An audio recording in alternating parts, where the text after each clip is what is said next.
We have this process where she hands me the first draft, and she has this great way of just saying a few sentences, knowing that they're abstract, but to set you in the tone. So it's important to start there, that she handed me the script and said, I want this film to feel as epic as the decision that these women have to make.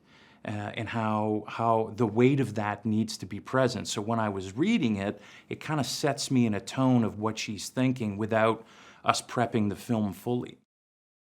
She didn't disappoint as far as really wanting to use photography, because she understands, even as an actor, an amazing writer, she understands that it's a visual medium. And to me, that's super exciting. And our collaboration on this, it was probably the hardest film we've made together, just based on, again, this kind of pressure of the importance of what the story was. We ended up with this very gothic, desaturated, very heavy color palette tone to the film, just to kind of make you feel the weight of what's about to happen in the world that they live in.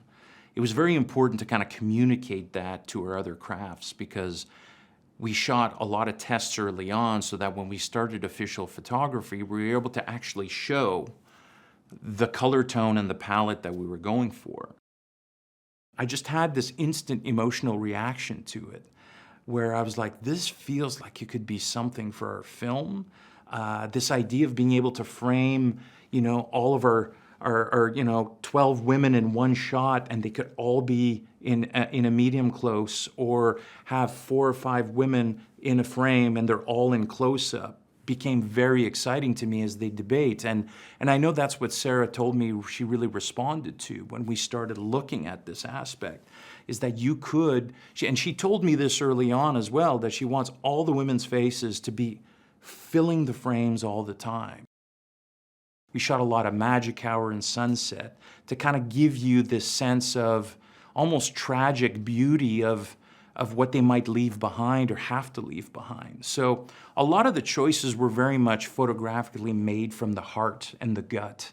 But at the same time, as a cinematographer, you have your toolbox that you try to draw from. But I really appreciated the discovery process and how Sarah was so involved in every step of the way.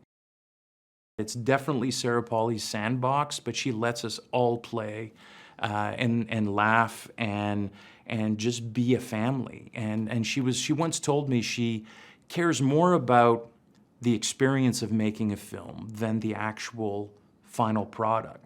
So to me, that's another great way of kind of describing how she sees this. She's grown up on sets. She was a child actor. She's grown up with crew. So you definitely feel that. She cares tremendously about her crew, and it's very infectious in a great kind of way. So I've never been on another film set like that, where there's this personal connection, and personality of who we bring into the fold is equally as important as skill.